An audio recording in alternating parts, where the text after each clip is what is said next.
Human design is a way to deeply connect with your energy, your true nature, and what you came to do, who you came here to be, is to give you your energetic blueprint of this is who you are at your core for the moments that you doubt yourself or there is that inner critic or you feel lost or confused. I now see it as a good sign if I have mental resistance, because it's literally a sign that you're kind of moving into your next evolution. If you didn't have that doubt or that mental resistance, you're just on the same level. It's just the known. And if I look back on all times in my life, the things that were the scary decisions were always the best ones. I still remember I was on a walk and hearing her explain human design, and she explained the projector type, and it just like awoke something in me. It was just like such a deep exhale of okay, nothing is actually wrong. And I remember it became this big fat permission slip of trust yourself, like trust how things feel. Welcome back to Conversations That Count. I'm your host Jeihan, and I'm joined by Hilary for a deep dive into human design, what it is, how it works, and how you can use it to live and work in alignment with your true nature.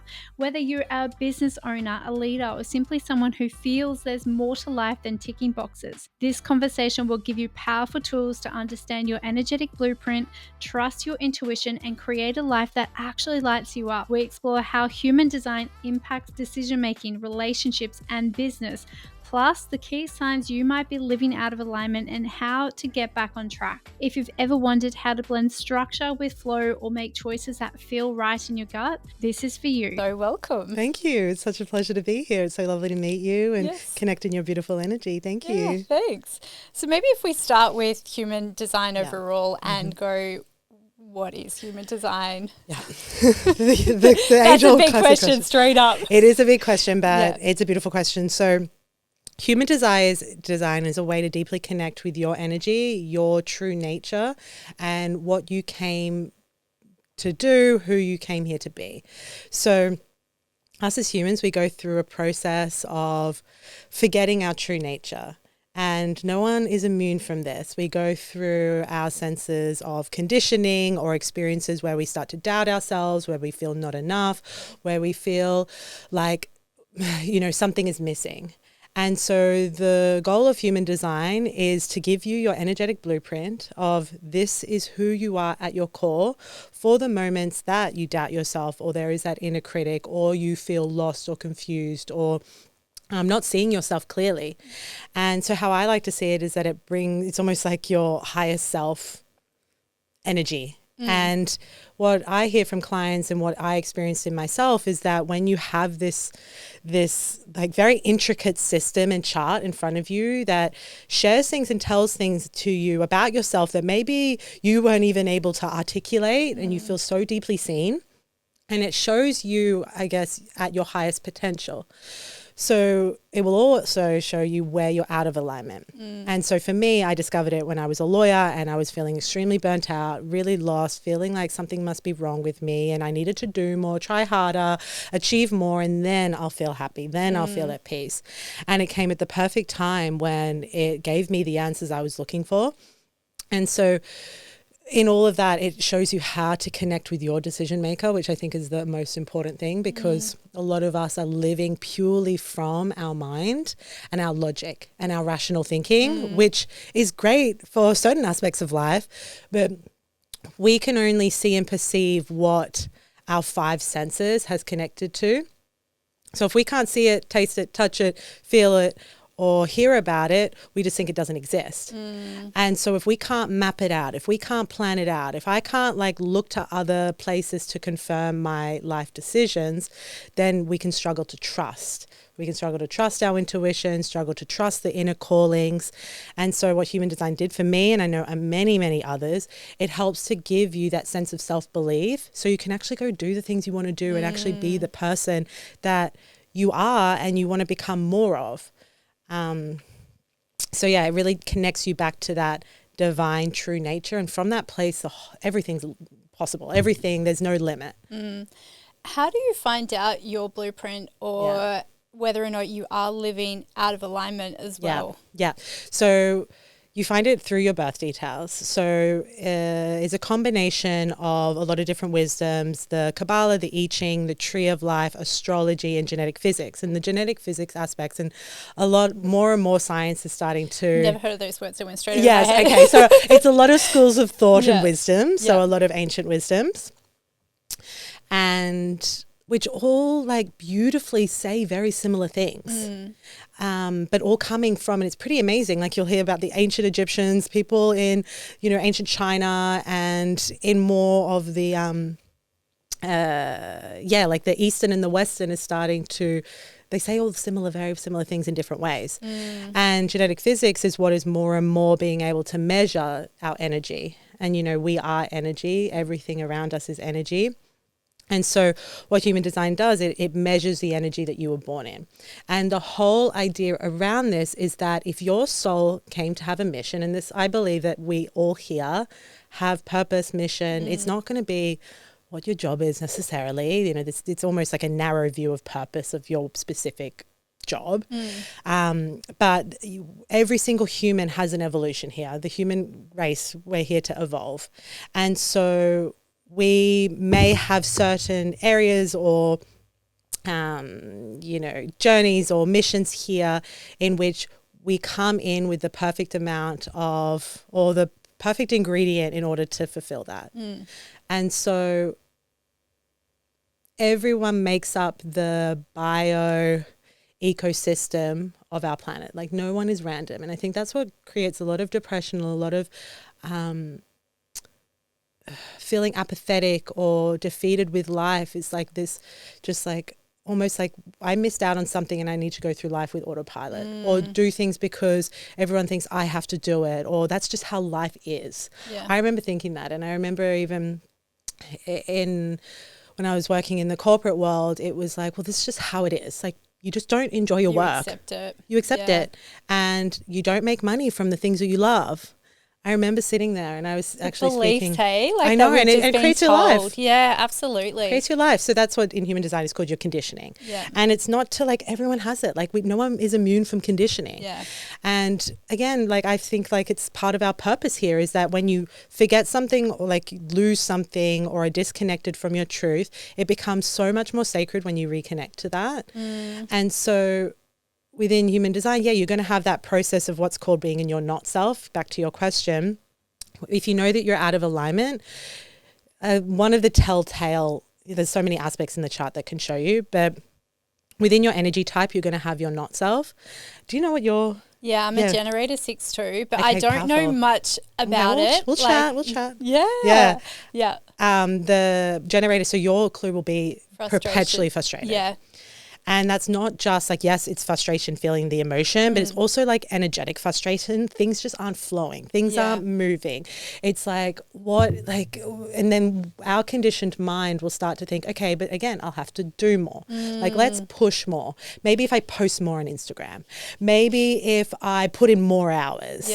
And it's like, wait, like, are you in alignment with your gut? Like, is your gut signaling to you that this is a sustainable and an advantageous place for you to put your energy? Because again, we come from just pure logic of this is the smart decision, and then everything's hard. You've received so much resistance because it's not your way.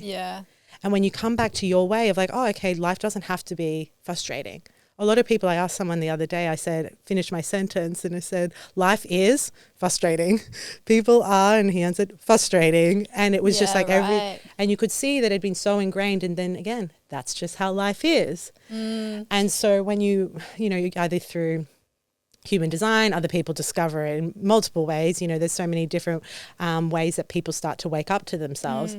You realize, okay, well, my actual true self, my true life force energy has a sense of satisfaction, has a sense of life force, has this aliveness. I feel open and excited by life.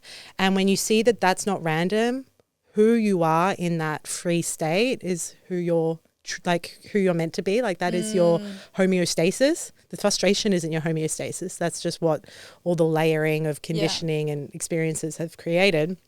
And then you start to come back, and it's a little bit of a trust experience because You have to and that's what human design is said to be. It's an experiment. So try trusting your gut as a generator, following what lights you up, what brings you joy. For example, like you're starting the podcast, and then it's like, okay, I start moving in the world differently now. Who do you get to meet through that? What opportunities come through that? And it's like, again, we can't map it out 20 steps ahead.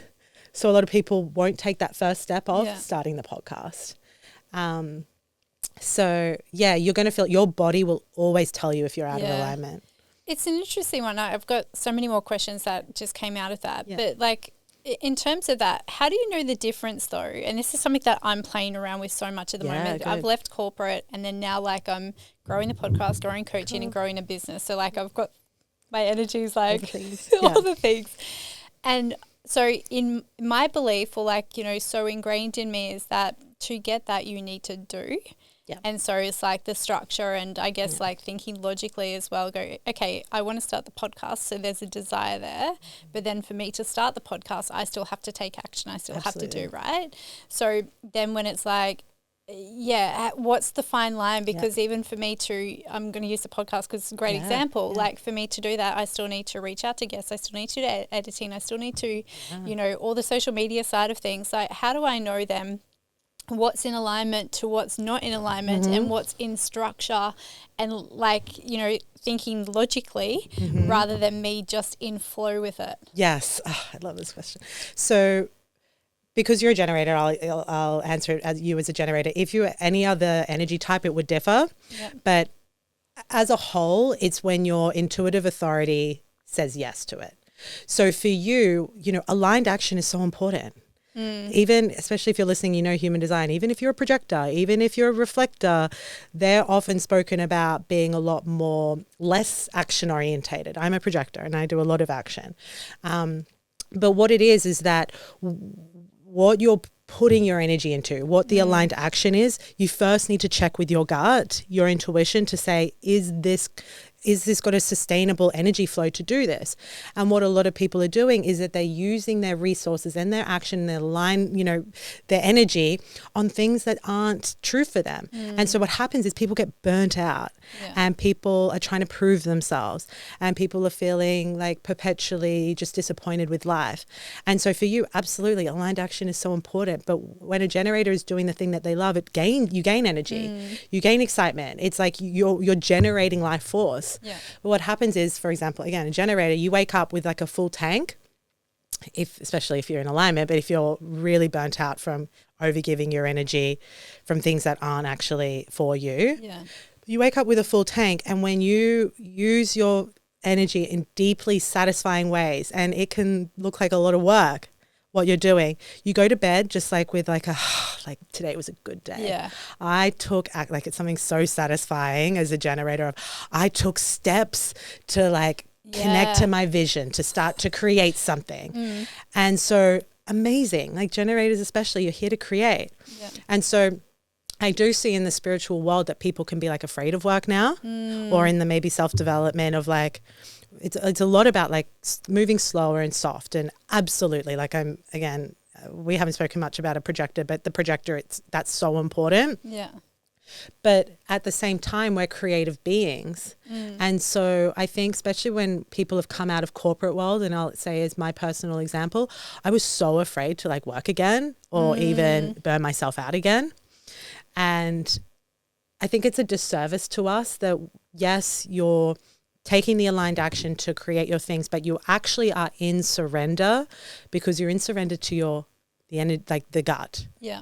So when people say surrender, it's not that you sit back and do nothing, because then nothing's going to happen. We're in co-creation. And this is where I kind of go like, what do you mean just do, like, yes, it's for people. Yeah, exactly. And then it's like manifestation's silly and like, you know, because and understandably, exactly. Like no, like we're spiritual beings, but you're having a human experience. Yeah. So you're in surrender to where does my energy want to take me? So this is where can be scary for a lot of people because your mind will resist that. Yeah. How much did your mind tell you to stay in corporate? It was coming for about a good 2 years. Yeah. Yeah. And I see that that's part of the process. It's that you're going to have like maybe an inkling, an urge, your energy wants to move you towards something. You get excited about podcasting, you get excited about coaching and building businesses, and the mind doesn't like change. That's its job. Yeah. It's literally looking for threat. Yeah. Yeah. And so when I saw when I, you know, could see when my mind was doing that, and I actually reframed it and so much that I now see it as a good sign if I have mental resistance, and we were just speaking off air about a friend going to an event we're doing this weekend, and she was really nervous. Yeah. And I'm like, good. That is the best sign when you are nervous, when you have mental resistance, when you're doubting things, when you're like, am I really actually going to do this? Like, is this the most stupid decision of my life? Yeah. But you have that gut, that calling, that intuitive expansion. And because it's literally a sign that you're kind of moving into your next evolution. If you didn't have that doubt or that mental resistance, then you're playing it safe. It safe, and you're just on the same level. It's just the known. And if I look back on all times in my life, the things that were the scary decisions were always the best ones. Yeah. Yeah. So how did you find human design? Like you touched on it a little like earlier, like you went from being a lawyer to now human design, which is like that couldn't be further. Exactly right. Like from such structure, and I imagine like billing hours and client meetings and, you know, long hours and things like that. How did you go from there to find human design?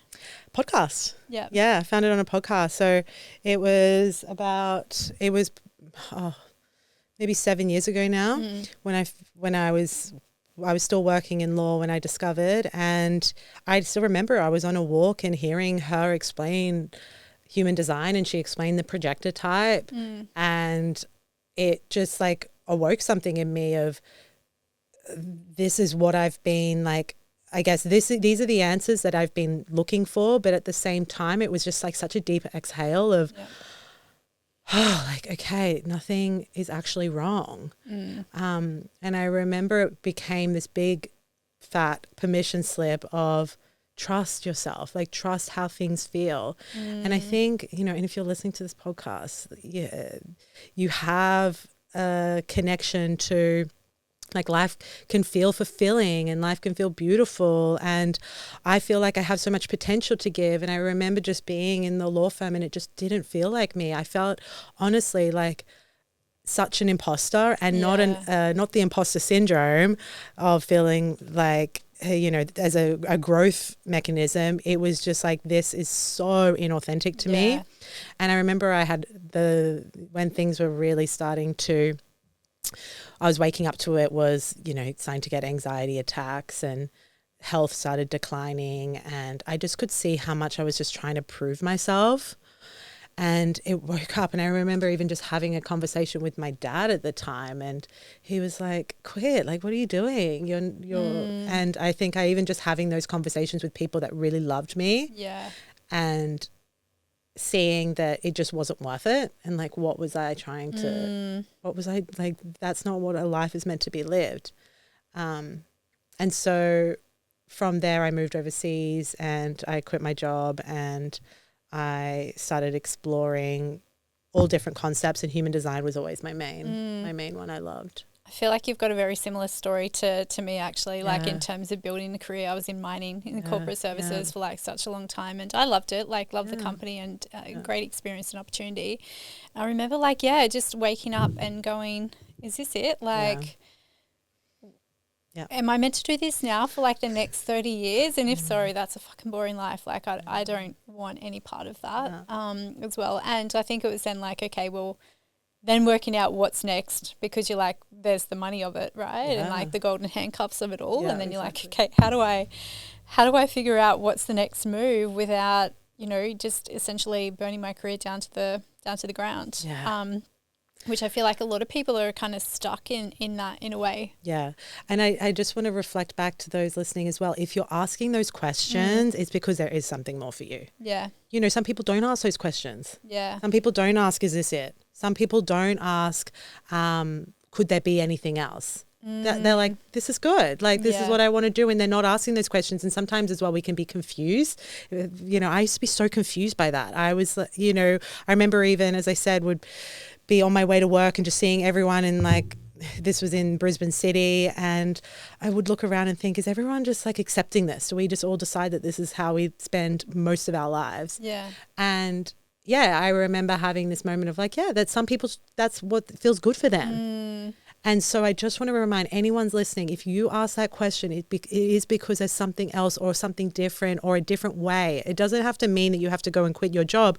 Maybe it's a different way that you, you know, move with work, or like the different role, or a different way that you relate with work, or maybe with your family or your other passions. It's just like, whenever we have a desire, you will never have a desire without it being possible for it to be fulfilled. I love this idea of the fulfilled desire implants a desire within you. Yeah. So in order for you to have a desire, you can't have it if there's not a potential for it to be fulfilled. And so, you can have the situation that you were saying about, you can have the golden handcuffs. Mine was a bit different. It was not a good place to be working at. Okay. And I'm so grateful for that now, because it got me out. I probably would have stayed longer. I probably would have, you know, I don't want to make it sound like it was ever an easy decision. It was the hardest decision of my life, or one of them. And I feel like anytime that you're going through massive change like that, like it, as you said before, like it takes a lot for you to get the courage and the bravery to create the change, because it's not easy, especially if you thought like, okay, this is the way that my life should, or I've kind of mapped it out, and then you get to a certain point like, I need to change, I need to pivot. Like there's so much bravery that goes with that. And it's so much more than a job. It's your identity. As you said, it's your safety, it's your financial. That's, especially as women, that's our safety. You know, for men, it's like that's their role of being a provider or being stable as the masculine. And then the feminine, it's like, okay, well, I've worked this hard, and it's the sinking cost fallacy of like, I'll just keep giving to it. Again, the woman wanting to give. If I can just give more, if I can do more things, or maybe if I do more self-care, maybe if I go to more retreats, maybe. And it's like, I remember I went to an acupuncturist. She was an incredible woman in Brisbane at the time when I was living there. She was an elderly Chinese woman, and I was always coming in there for like stress related things and hormonal and insomnia, or all the things. And this was not something I had experienced before. And she just looked at me and she was just like, Hilary, you just need to quit your job. Like, and I remember being like, wow, the wise Chinese, you know, wise woman. And I remember that was like, I was just getting constant, you get these reminders from the universe. And the feather, the brick, or the truck, right? Or the universe always communicating. Exactly. And if you're asking the question, it is. I remember even moments in my earlier 20s where I could have, you know, stayed in similar patterns, or, you know, I had a lot of self-hatred, so much self-hatred. And I remember just one day, like looking myself in the mirror being like, you can't keep, like, you can see the light of something can change. And when we can have this like 20 seconds of courage in those moments, that's super powerful, because you're going to doubt it. Yeah. And, you know, this, even you mentioned it about figuring it out. Figuring it out can be really challenging when you're coming from that mental place, because we can't figure out life. Life is not something we can figure out. It's an experiment. It's an experiment, and it's like in flow. Like imagine if I was just like flower, you have to literally grow in the exact direction. Or if I said sun, you need to be a meter over there and below because of my sunbathing right now, and I want you to be exactly where I want you to be. And that's what we do with life. And so we're trying to control life so much that we end up, you know, having like, we're no longer actually in our life. We're just like constantly controlling in our mind. Like we're in our mind then constantly. And so when it comes to, if you're wanting to take a leap or take a step into a different direction, there has to be that trust in your body and that trust for you. It would have been such like, okay, there's something here with the podcast. Like my gut gets excited about it. And you can put all the things in place of like, okay, I can find the studio, I can save X amount of money. Like, yes, absolutely do all that. Like have your nervous system feel safe. I saved money before I shifted. And and then there is always going to have to be that little bit of like a trust leap. You can prepare yourself. You can try and like put some cushioning down on the leave and be like, okay, I've got my family's support and all the things, but there's always got to be some form of a How did you how did you go from being a lawyer and also trusting your gut without necessarily having someone to model as well? Like, because I think sometimes when you're going through change and if your environment is all the same, like they're in the career or focusing on that, then you're like, I want to change, but there's no evidence around me, or who do I actually model? Yeah, I actually have goosebumps because that's so important. Podcasting, honestly, like listen to that. You can listen to this. Literally, like, please listen to me. I used to listen to people, like I used to listen to these types of conversations. I remember, and I was actually talking about this within my certification recently. Is there still the podcast How I Built This? I have no idea. Okay. So it was big at the time when I was doing it, and it was just people that had taken the career leap. And I think sometimes when you're in this place of feeling unsure and you're just surrounded by everyone doing the same thing that you're doing that's not feeling good, I really believe in like almost flooding your subconscious with belief and positive affirmation, but in the sense of people's stories. People's stories, I think we can see ourselves in another person who has done something similar, and we can start to be like, okay, well, if they've done it, then I can do it. And so if you don't have that in your immediate environment, definitely outsource podcasts. Like, don't let that be, oh, well, I don't have anyone around. Like, I would actively look for it. And I would sit in that energy, because when you're feeling, and all of us feel that, we might have that feeling of inspiration or that feeling of like, this could be something, this activation that's within us, seeing that is your true energy. And so then on top of that, we can have, as I said, the doubt and the fears. And I'll often do this practice. It's like, you can even just close your eyes and envision, if I lifted the fear and the doubt from my body,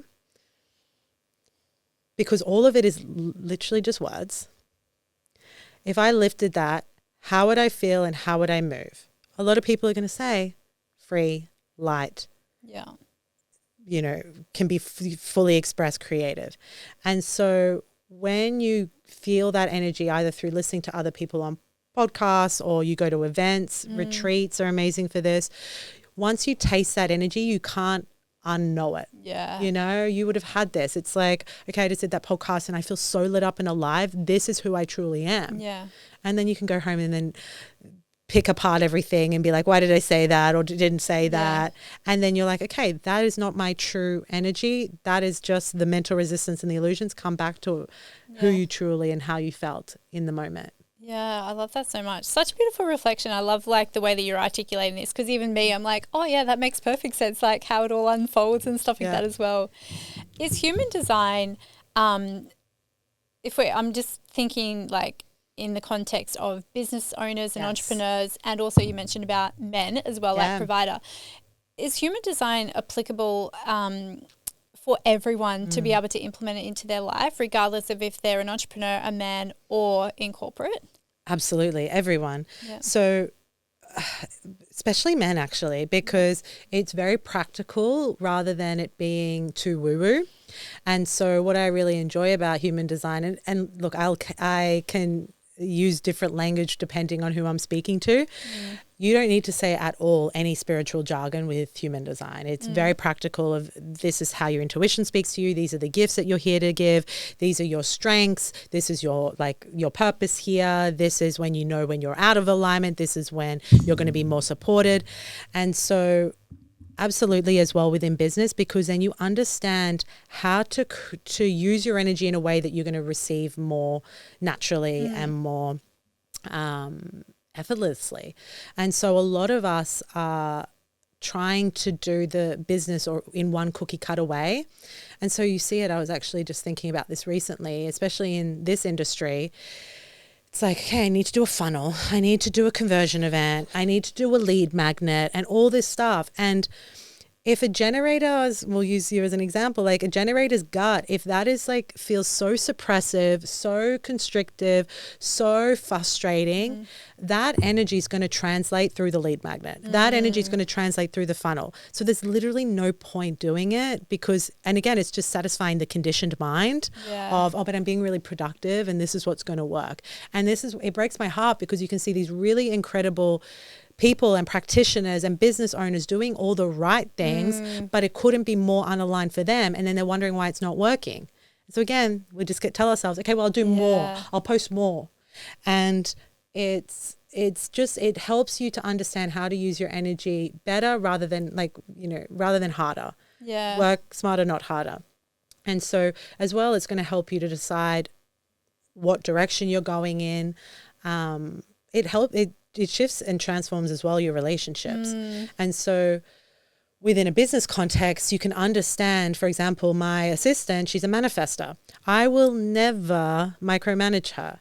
That would be to micromanage them, and I wouldn't anyway, but to micromanage a manifester or to even like keep tabs on them or to even give them specific tasks, it drains them. They thrive when they have full autonomy and you just give them a project and you go run with it and then come back to me when you're feeling like you're ready to, like, if you want to ever collaborate. They probably won't want, she's just like, I'll do it and then I'll come back and you can give me feedback. Yeah. And she told me that it's been so amazing working with like in our team because she feels creative, she feels excited, and she feels like, as well, she's super strategic. So she's coming up with so many ideas, and it would actually be such a disservice to her, even though she's like technically her role as assistant. I probably should upgrade her role, but that, like, if I was kind of giving her just the kind of like how you would think an assistant role. Yeah. And so I said to her, I was like, if you want to have someone to support you, like, I'm all for it. Yeah.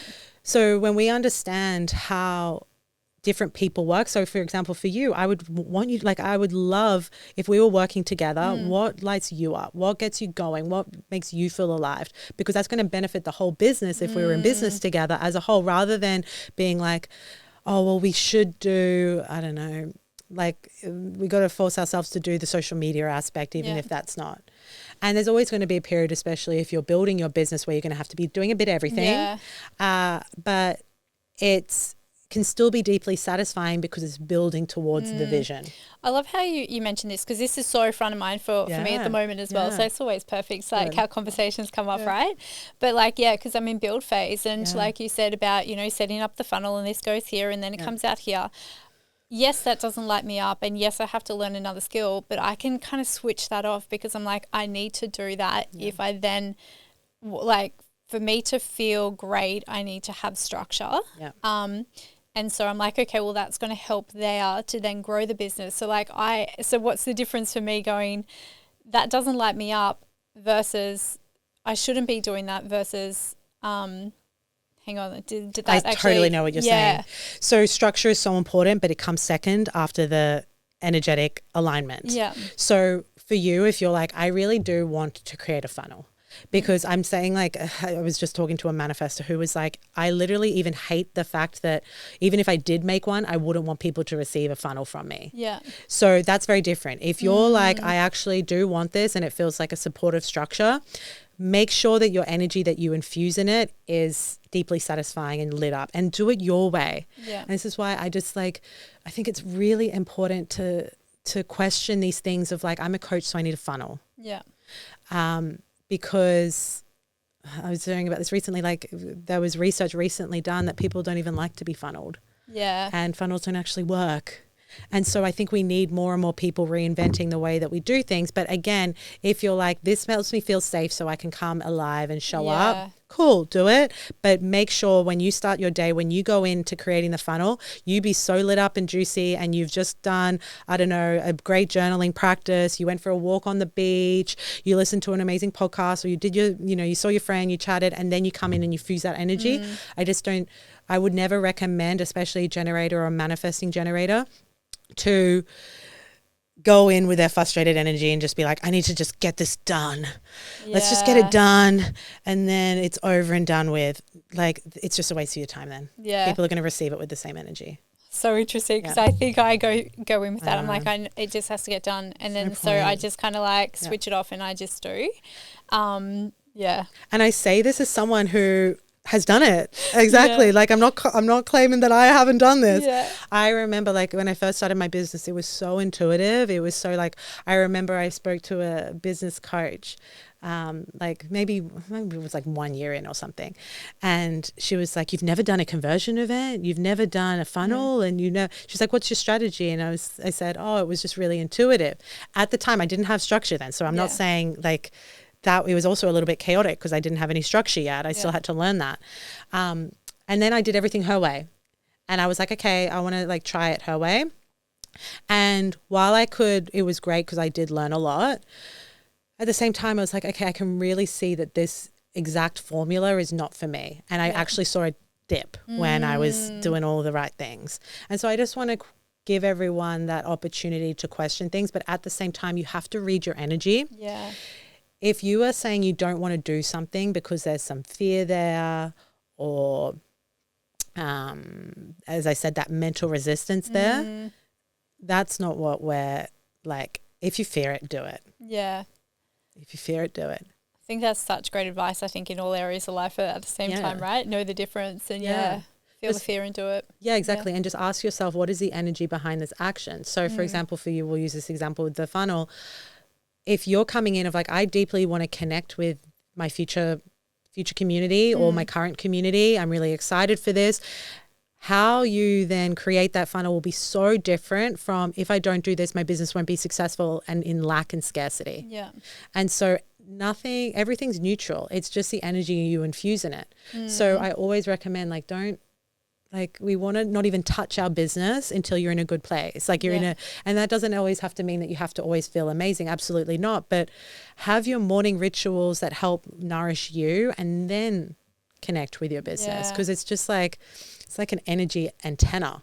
Yeah. Makes perfect sense. Yeah. What are the different like human designs profiles? Yeah, so the main ones are the energy types. So you have the manifestor, which are the trailblazers, change makers. They have a very spontaneous energy while they are either really big energy and then they really need to rest. So these are the people that may consider themselves quite different to the norm, like to what we consider the norm. And that's because they're here to create difference. So you need to, bring that weird or wacky or new thinking forward because it's going to support us all. We're all going to benefit from that. But a lot of them can feel like they need to people please or dim themselves because they've learned that. Because we all just want to be loved. So then we have the generators, which are the builders,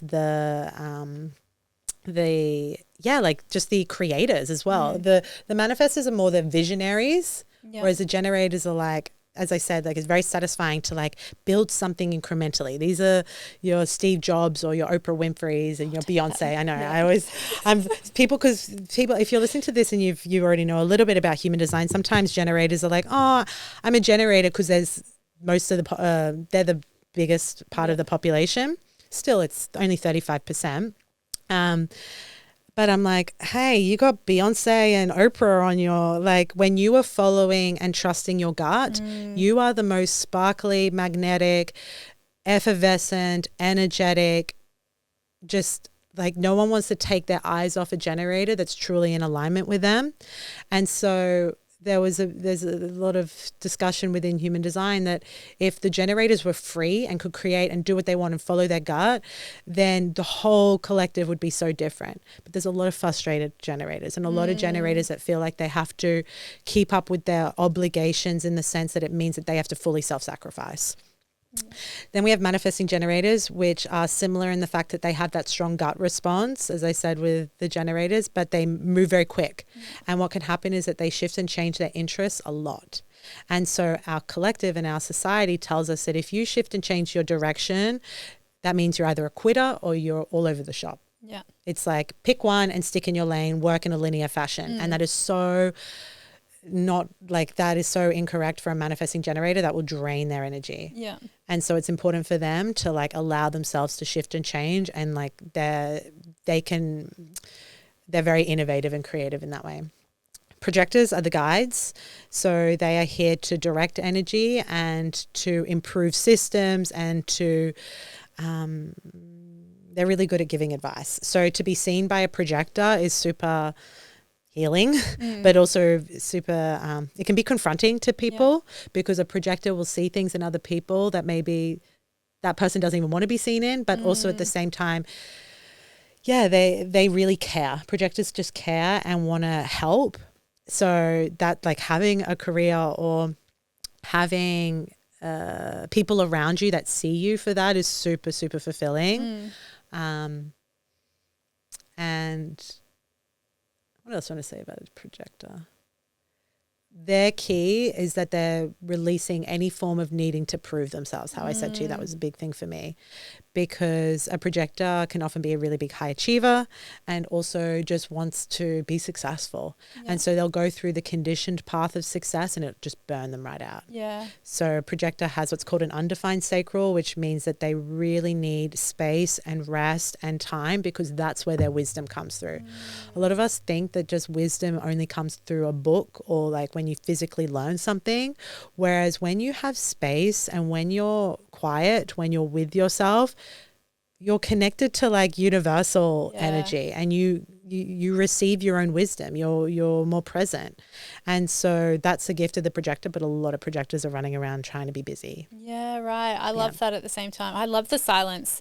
It's something that, I need to, but yeah. We all do. Yeah. We live in such a fast-paced, crazy world and we're not supported in slowing down. Yeah. You know, I think it's not, you have to really be your own advocate in that. And it is inconvenient. Yeah. It's inconvenient to do a 20-minute, I practice Vedic meditation, which is 20 minutes in the morning and 20 minutes in the afternoon. And like, it's so inconvenient. Yeah. And I'm always so grateful when I do, but it's hard to like get there, even though I know how beneficial it is.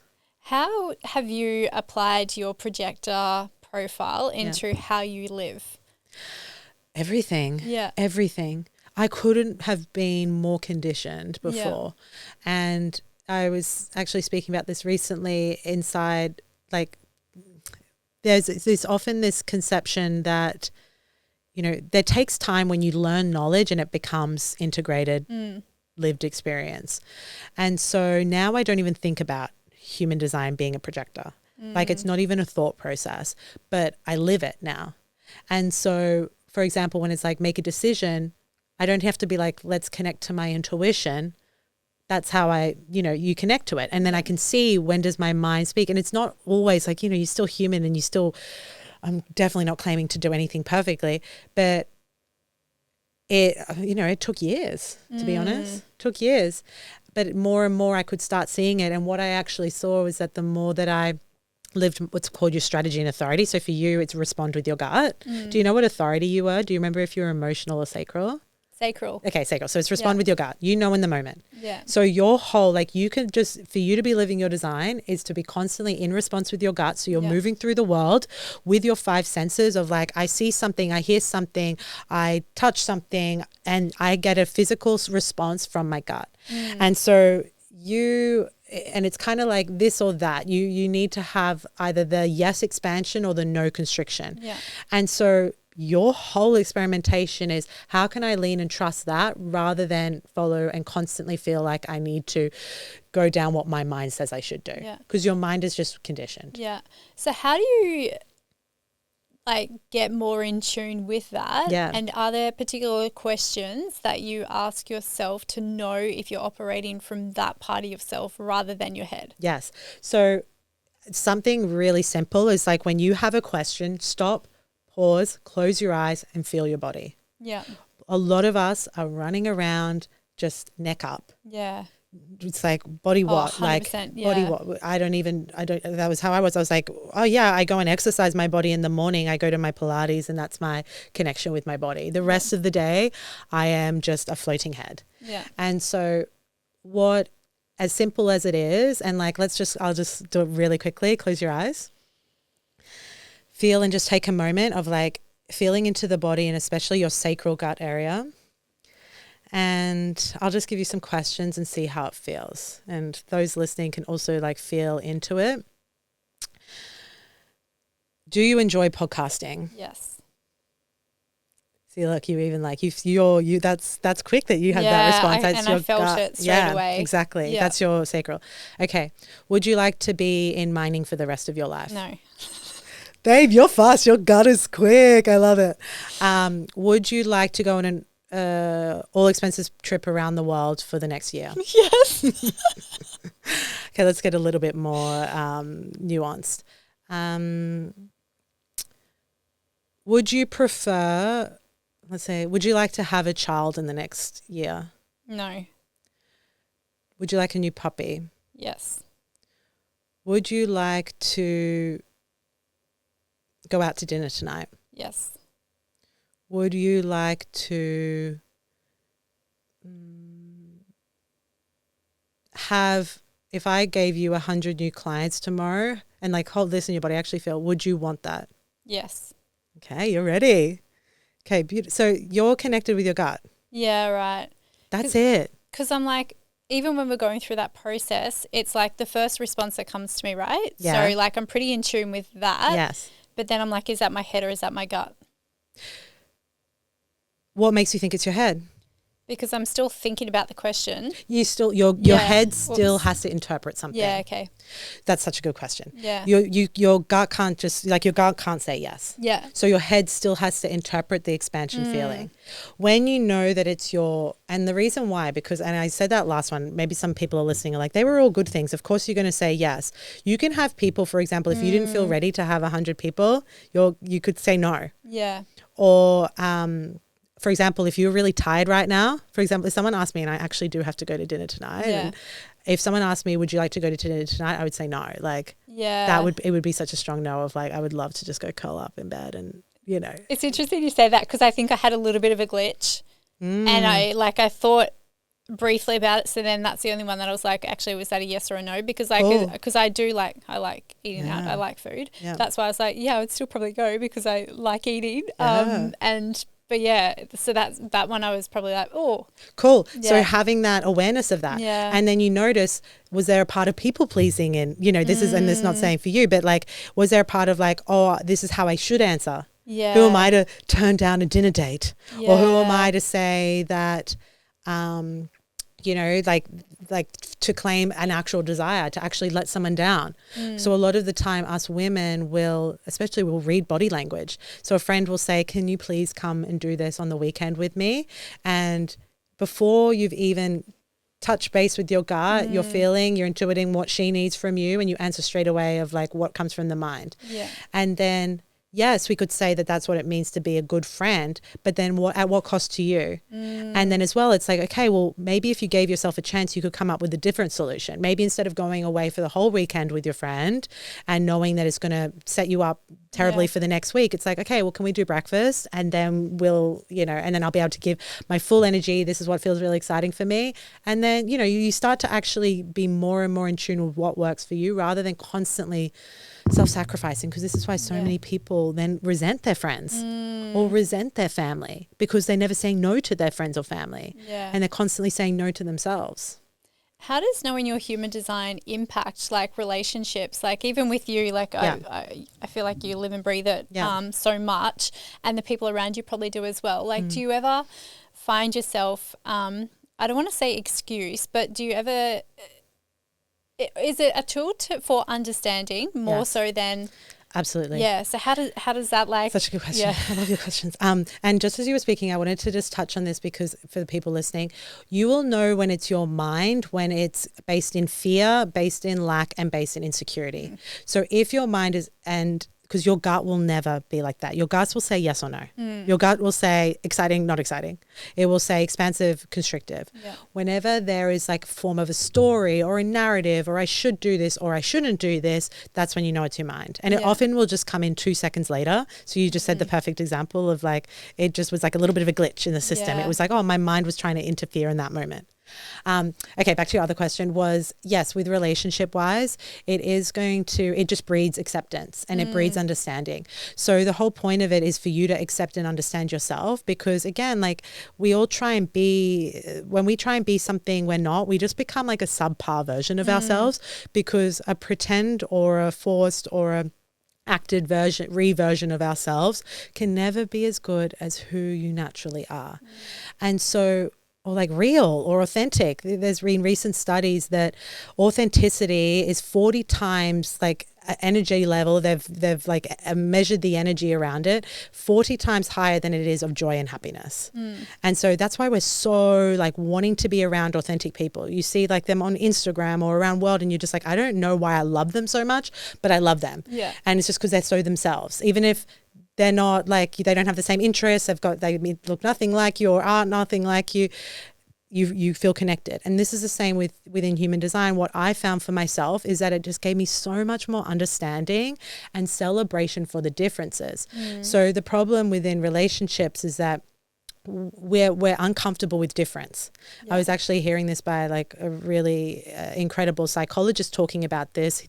She was saying that the biggest problem in relationships is because we can't like handle or we don't like know how to be around difference. And so when we understand and like what human design does, it's like, wow, he's a manifester. Of course he like needs to go off and be free and not be able to tell me exactly the time he's going to come home. Instead of that being a reflection of he doesn't love me, it's him being a manifester. So for example, my manifesting generator sister, she used to always think that I was a little bit, I have an undefined identity center. And so she used to always like think I changed around different people. And she thought that really was fake. Yeah. And I didn't know how to articulate that I wasn't doing it on purpose. Yeah. Just different people brought out different aspects of me. And when we both saw the human design chart, and I saw that she had such a defined identity center. So she's going to be herself everywhere. And that used to be almost challenging growing up because I'd be like, Bella, like, don't say that in front of like calm that. And again, this is my conditioning of like, you're ruffling too many feathers. Like she was this Aries, vivacious. And like, I love this about her now. But at the time it created a lot of like discomfort within me because of the difference there. And so even just in that, like that was one little aspect can like, now I just like, that's exactly who she is. And I celebrate and love that about her. And with my partner, especially, he's another projector, and just seeing like, knowing what's important to him, what's not important to him, how he makes decisions. So he needs like a sounding board. So I'm always there to be his sounding board, but it's not about, he doesn't want advice. If I shouldn't give him advice, it's so repelling. So I just know not to. Yeah. Instead of being like, why don't you care what I have to say? No, he just needs a sounding board. So it breeds more like harmony rather than friction, especially for parenting with kids. Like if you have a manifesting generator kid and he's wanting to change his hobby every single week and it's getting expensive because you're buying so many different hobby utensils or gear, and just really trusting that like that is his way with his gut. Love and that. Him knowing. And like then you have a little projector baby and you're like, why is she so much more quieter than the manifested generator? And you can understand and then parent or relate accordingly rather than just assuming everyone's the same as you. Do you find like you mentioned your partner is a projector, like do you find that there's better companions or matches over others? Absolutely. Yeah. I think not that there is not one that's I'll make sure I put it on my dating profile. Yes, exactly. Yes. Honestly, I would love to look up the human design chart when I was on the apps and on the things. I was that girl asking, didn't care. Yeah. But there's definitely a resonance, but there's not like one is more compatible than the other. Everyone's for everyone. But I have noticed that there'll be certain types that can just understand each other a lot. So you like a generator will understand a generator, but a lot of the time, and especially, a projector loves to be around another projector because you both see each other. Because what you give, you want to receive. And so often you're as a generator, like giving that good, amazing energy, and like you want to receive the good, amazing energy. And so it can be hard when you see someone really in their conditioned self because you're like, let's I can help you. So you do feel a sense of resonance, but within romantic relationship, you will have a lot of differences. Even though I have a projector partner, we're very different charts. And because that's chemistry. And we have to remember that relationships are teachers. And so you will literally attract people that are different to give you a teacher and to give you, to learn something through that. Like, it's, For someone that is brand new to human design and after listening to the podcast, they're like, oh my God, I need to have a look at my chart. What would be 3 key areas, or if there's more, that they need to, they really should focus on and make sure that they're living by? Absolutely. So definitely your energy type. So what we've been saying with all the weird names, and your strategy. So that's how you move through the world. That's really, it's really manifestation, but it's actually like how we were talking about aligned action manifestation. So yes, why your strategy's got your gut. Oh yeah, your that's right. Yeah. Yeah. So respond with your gut. Yeah. So you're constantly all you need to do is just move through life and be aware of how your gut responds to it. And when you get that yes, go towards it. It's not by accident. That is literally universal energy moving through you, guiding you towards that. That is your direction, not what you feel like you have to or should do. So your strategy, and then your authority is your decision maker. So understanding your intuition, you have the double up, yours is gut. Yeah. So other people's will be so different. And then I would say your profile is your role here. But in saying all of this, I think the most important is to just be in such deep connection with your body and with how things feel. You have that 8th sense. It's it's called your introspective awareness, where your body and your energy is always communicating to you. So when you can just move through life with that awareness, it will shift things, because if you're walking around life with autopilot and wondering why you feel sick and over life, and then again, we then try and fix things, and there's nothing to fix. I think the self-help world is it's almost feeding this not self-conditioning of you're something to fix, and then it's never ending, you're never ending needing to fix. No, it's just noticing where you're out of coherence with your energy and life. Yeah. And so it's spoken a lot about when your sacral, your gut, your heart, and your throat. Especially as women, it's all along our vagus nerve. When we can be in coherence there, and it's okay, where am I not connected with my pleasure, my creativity, my intuition with that sacral, your heart, your love and compassion and desire. And then your throat is speaking and manifestation here. So when they're all in coherence and giving yourself the option to, make different decisions that align with you. So really, if they can just take anything away, it's just awareness, and start to move through life just being okay, why do I do that thing? Or why don't I let myself do that thing? And then just being relationship with yourself. I love that so much. I could talk to you for hours. You've just got this beautiful presence, and you've just so passionate. I'm just oh my God, tell me more. I've loved it. You've brought a lot out of me. I love connecting. Is there anything that you were hoping that we would discuss today that I didn't ask the question, or anything else that you're really hoping that listeners would take value out of the conversation? I think what's coming to me is to really trusting this you as an energy being. And I don't want to get too woo or too, but we have life within us, and we need to remember that when we're, as I said, in that coherence with ourselves, we expand and we receive more. It doesn't, especially if you're starting a business, this is an energy exchange that you're moving through life. And so all your ability to expand and to hold will be directly proportional to what you receive. And so when you're in your zone of genius, when you're focusing your energy on what is meaningful for you, when you are giving to yourself, when you are remembering your true power, your true beauty, your true potential, your true capability, your true creativity, who you actually are, you receive in the same magnitude as that.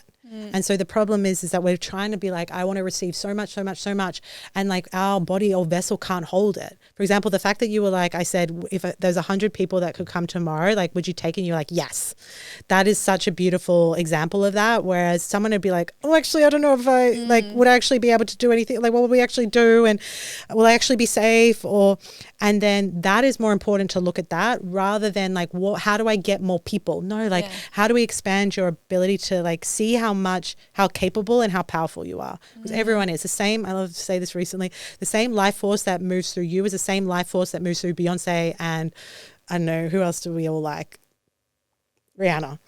I know, I'm probably showing my age there. I don't I don't know who's cool now.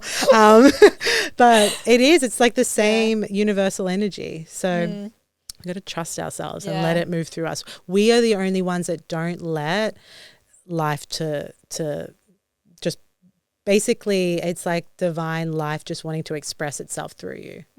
I love that so much. Gee, I feel that up just by this conversation. I'm like, oh my God. Yeah, because you're meant to be here having these types of conversations, and you starting your podcast. I just really want to congratulate you on that. It's amazing. Thank you. I appreciate that. I've really loved you being here and being a guest. So thank you so much for your time and sharing your passion as well. Thank you. It's beautiful. Such an honor. Yeah. I'm so grateful. Thank you. Thanks.